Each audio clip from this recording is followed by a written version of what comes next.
ሰላም ሰላም ውድ ቤተሰቦቼ እንዴት ናችሁ? ዛሬ በጣም በገራሚ ቪዲዮ ተገናኝተናል። ዛሬ የሚገኘው የቀዳማዊ ኃይለ ሥላሴ ቤተ መንግስት ውስጥ ነው። በአሁኑ አጠራሩ ደግሞ ቤተ መንግስት ሙዚየም ተብሎ ተሰይሟል ማለት ነው። እንግዲህ ውስጡ ምን ይመስላል፣ የግቢው ድባብ እንዴት ነው፣ ሙዚየም ውስጥ ምን አለ የሚሉትን ዲቴይል አብረን የምናይ ነው የሚሆነው። ከእናንተ የሚጠበቀው ቪዲዮን ላይክ፣ ሰብስክራይብ፣ ሼር አድርጋችሁ ጀምሩ።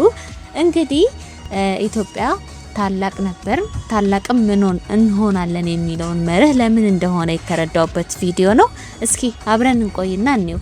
እንግዲህ አሁን የምገኘው ይሄ የምታዩት ተሽከርካሪ አውራሪስ በመባል ይጠራል። በ1942 የጣሊያን ሞዴል ሲሆን ወደ ክፍለ ሀገር ሲሄዱ የሚጠቀሙበት መኪና ነበረ ማለት ነው። በውስጡም ማብሰያ፣ ሻወር፣ የቴሌፎን አገልግሎት እንዲሁም ማረፊያ አለው ማለት ነው። እንደምታዩት እዚህ ጋር ቀሐስ ይላል። አውራሪስ ነው ስሙ።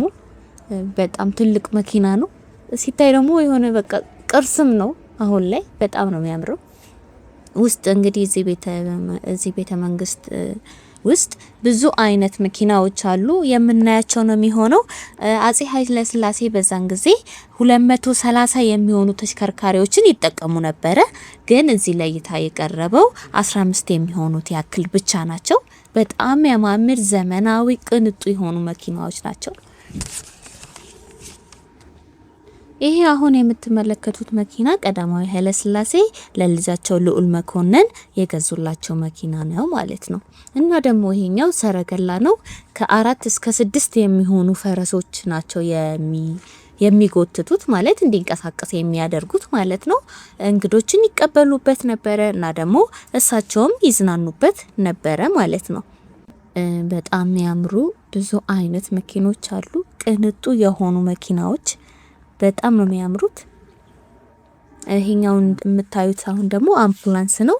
ለአደጋ ጊዜ የሚጠቀሙበት የነበረ እና ደግሞ በመፈንቅለ መንግስት በተካሄደባቸው ጊዜ ሚስታቸውን ማለትም እቴጌ መነንን ያስመለጡበት መኪና ነበረ ማለት ነው። አሁን ደግሞ ይሄ የምታዩት እዚች ጋር ያለችው ትንሿ መኪና ውሃ ላይ መሄድ የምትችል መኪና ነች። በውሃ ላይ ትንቀሳቀሳለች። በመሬት ላይ 7 ኪሎ ሜትር ሲሄድ በውሃ ላይ ደግሞ 7 ኪሎ ሜትር ያክል ይሄድ ነበር። ለመዝናኛነት ነው። እንደምታዩት ውሃ ላይ እንደሚሄድ ያስታውቃል። ከስራ ሳይቻቸዋለሁ።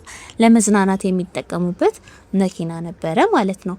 ከነዚህ ደግሞ ሁለት ባቡሮች የመጀመሪያው በታች በኩል ያለው ከእንጨት ነው የተሰራው እና 17 ቶን ያክል ይመዝናል።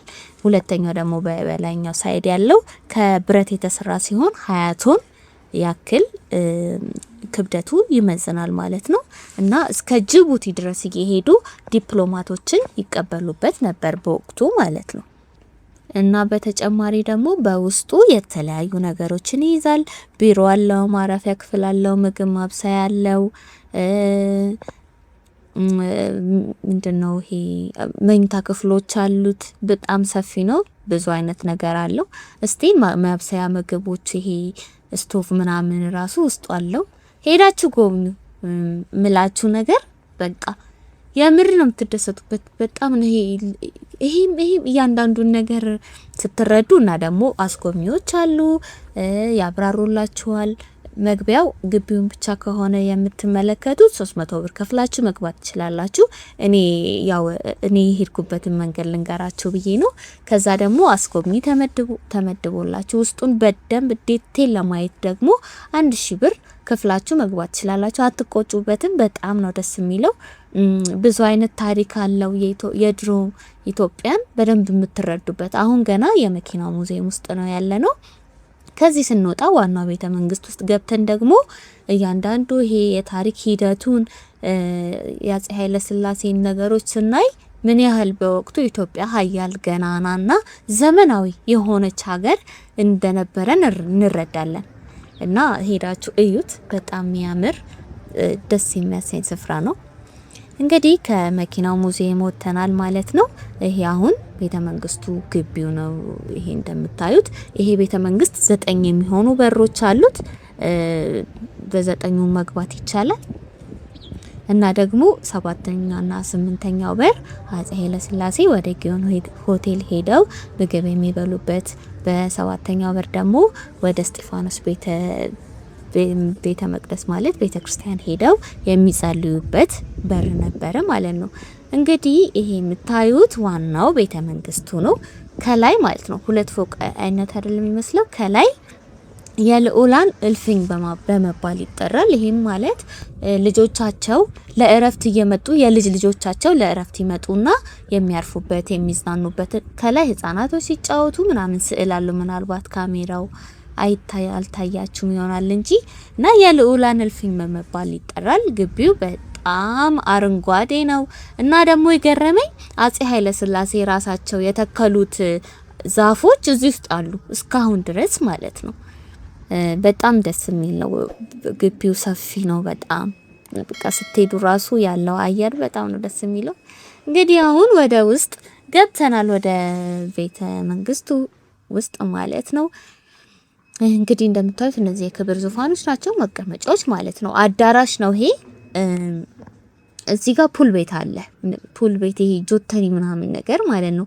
በሰዓቱ አጼ ኃይለ ሥላሴ በትርፍ ሰዓታቸው የሚጫወቱበት የሚዝናኑበት ነበረ እና ደግሞ እንደ ሲኒማ የሚጠቀሙታል። እዚህ ቤተሰባቸውን ከቤተሰቦቻቸው ጋር ጊዜ የሚያሳልፉበት አዳራሽ ነው ማለት ነው። ይሄ እንደምታዩት ምግብ የሚበሉበት፣ ከጎን ደግሞ እቃዎችም አሉ በሰዓቱ የተገለገሉባቸው እቃዎች ማለት ነው። እና እዚህ ላይ ደግሞ ስብሰባ ይሄ ሹም ሽረት የሚባለው ነገር አለ አይደል? ስልጣን ሲወርዱ ምናምን እዚህ አሁን ወንበሩ ላይ እዚህ ላይ ቁጭ ብለው መሀል ላይ እንደምታዩት የሚወስኑበት ቦታ ነበረ ማለት ነው። ከአዳራሽነቱ በተጨማሪ እንግዲህ እንደምታዩት እዚህ ጋር ይሄ ከአንድ እንጨት ተፈልፍሎ የተሰራ ጠረጴዛ ነው። እዚህ ጋር የተለያዩ ኒሻኖች አሉ ከተለያየ ሀገር በጊፍት የተሰጧቸው። እነዚህ ደግሞ ፈረሶች ማለት ነው። ጋሻና ጦር አለ። በቃ ስትሄዱ ወኔያችሁ ነው የሚመጣው ይሄንን ቪዲዮ ስታዩ ማለት አይሚን ቦታውን ስትጎበኙ። እና ላይ ተገረምኩት ከብዙ ሀገራት በጣም ብዙ አይነት ጊፍት ተሰጥቷቸዋል። በጣም ብዙ አይነት ይሄ ወዳጅነታችንን ለማጠናከር ማለት ነው። ሌላው ደግሞ እዚህ ሙዚየም ውስጥ በጣም የተገረምኩበት ነገር አሜሪካ ለመጀመሪያ ጊዜ ሚሳኤል ስታስወነጭፍ የኢትዮጵያን መልካም ምኞት ጠይቃ ነበረ እና አጼ ኃይለ ሥላሴ ምን ብለዋል? መልካም ጉዞ ይሆንላችሁ፣ ለህዝቡ መልካም ነገር እንደምታመጡ ተስፋ አደርጋለሁ በማለት ተናግረው ነበር እና በሰዓቱና በወቅቱ ኢትዮጵያ ምን ያህል ሀያል የሆነች ሀገር እንደነበረች ተረድቻለሁ ማለት ነው። አሁን ያያችሁት አረንጓዴ ነጭና ቀይ የጠጅ መጠጫዎች ናቸውና መሀል ላይ ነጭ ያደረጉት ልክ ጠጅ ሲገባ ቢጫ ይሆን የለ አረንጓዴ ቢጫና ቀይ ሲሆን ወደኛ ባንዲራ አመጡት ማለት ነው። የጣሊያን ባንዲራ አረንጓዴ ነጭ ቀይ አይደለ? ከዛ ቢጫ መሀል ላይ ሲጨመር እንዴት ሆነ? አሸነፍናቸው አይነት መልእክት ያለው ማለት ነው። በደንብ አላብራራላችሁ ይሆናል ግን እዛ ስትሄዱ ዲቴል በደንብ ትረዳላችሁ ማለት ነው። ይሄ እንግዲህ የምታዩት ይሄ ግቢው ነው። ከሙዚየሙ ወተን ይሄ ግቢው ነው። ግቢው በቃ እንዴት እንደሚያምር ልነግራችሁ አልችልም። የምሬ ነው ማለት ነው። ሄዳችሁ ይሁንት ጋብዣችኋለሁ። እኔ ግብዣ በቃ ለአይን ማራኪ ተደርጎ ነው። ቅርስነቱን እንደጠበቀ ነገራችን ላይ ያልነገርኳችሁ ነገር ቅርስነቱን እንደጠበቀ ቅርስነቱ ሳይነካ እድሳት ተደርጎለታል። ይሄ በሰዓቱ በአጼ ኃይለ ሥላሴ ጊዜ ቡና የሚያጥቡበት ቦታ ነበረ። አሁን ደግሞ ትንሽ ተጨምሮበት እንደ ለአይኑ ማራኪ እንዲሆን ፋውንቴን ተደርጎበታል ማለት ነው።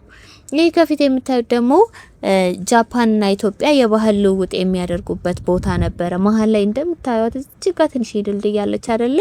እነሱ ቡና ያቀርቡ ነበር፣ አይሚን ሻይ ያቀርቡ ነበር። እኛ ደግሞ ቡና እና የባህል ልውውጣችን እስካሁን አሉ። በነገራችን ላይ ጃፓኖች እዚህ ውስጥ የባህል ልውውጥ ይደረግ ነበረ በሰዓቱ ወዳጅነታችንን ለማጠናከር ማለት ነው።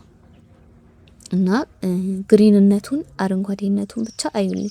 ይሄ ከፊት የምታዩት ደግሞ ቶፕ ዩኒቨርሲቲ ተማሪዎች የሚሸለሙበት ቦታ ነበረ በወቅቱ። እዚህ ጋር ደረጃ አለው እንደምታዩት። ይሄ ግቢውን እየዞርኩ ለማሳየት እየሞከርኩ ነው። የተለያዩ ሻይ ቡና የምትሉበት አለ። ዘመናዊ ኢንተርናሽናል የሆነ ካፌ አለ። ጎብኝታችሁ ደከም ቢላችሁ አረፍ የምትሉበት መዝናኛ ቦታ አለ። የዋና ገንዳ አለ። ዛፎች አሉ። እንደምታዩት ከፊታችን ሜክሲኮ ይታያል። የጊዮን ይታያል። ግቢው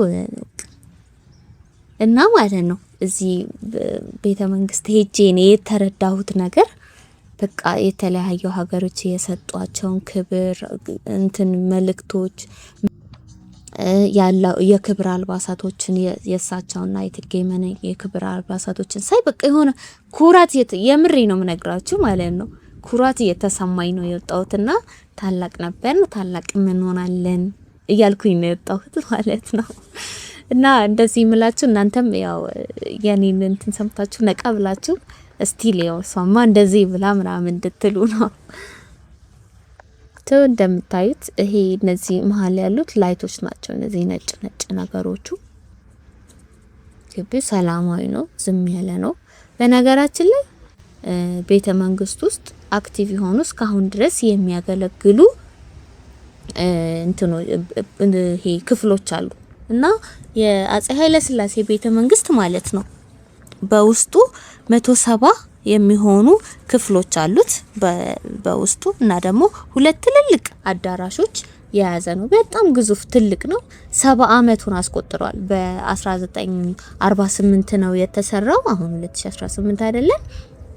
ለዛ 70 አመቱን አስቆጥሯል። አዲስ ነው የሚመስለው ያው ቢታደስም ግን በጣም ነው የሚያምረው።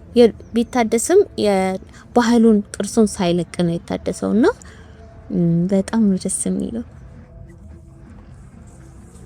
ከዛ ደግሞ የመኪናዎቹ ቅድም ያሳየዋችሁ መኪናዎች አሉ አይደለ? ከነሱ ውስጥ አቶ ኃይለማርያም ደሳለኝና መለስ ዜናዊ የተገለገሉባቸው መኪናዎች አሉ። አክቲቭ የሆኑ መኪናዎች አሉ። በነገራችን ላይ ጥይት የማይበታቸው መኪናዎች አሉ።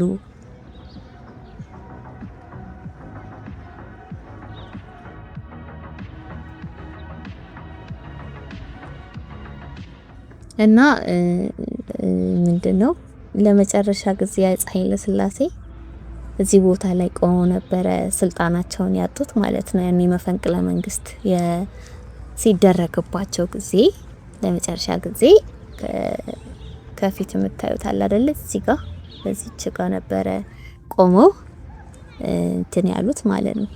ከስልጣናቸው የወረዱት። ሌላ ስለዚህ ግቢ የገረመኝ ነገር ስፋቱ በጣም ሰፊ ነው። እንደምታዩት በቃ ወክ ማድረግ ያለው ወደ ዛፎች ጥላዎቹ ይሄ በቃ በጣም ኔቸር ነው። በጣም አረንጓዴ ቦታ ነው እና እኔ ደግሞ ቤተ መንግስት አይቼ አላውቅም እና ይሄ ለመጀመሪያ ጊዜ ነው ያየሁት። በጣም ነው ተደስቼ ተመለስኩት። ቤተሰቦቼ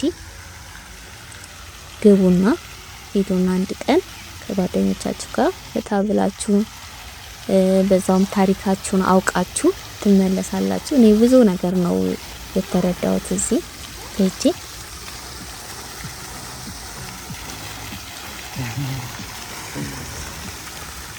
ወደ ቤተሰቦቼ ለዛሬ ያስኩላችሁ ቪዲዮ ይሄ ነበር። ቀጣይ በሌላ ቪዲዮ እንገናኛለን። ሰብስክራይብ አድርጉ፣ ሰብስክራይብ እንዳይረሳ። እንዲሁም ላይክ፣ ሼር አድርጉልኝ። ስለምትከታተሉኝ አመሰግናለሁ። ቀጣይ ምርጥና ገራሚ ባበደ ቪዲዮ የምንገናኝ ነው የሚሆነው። ወዳችኋለሁ። መልካም ቆይታ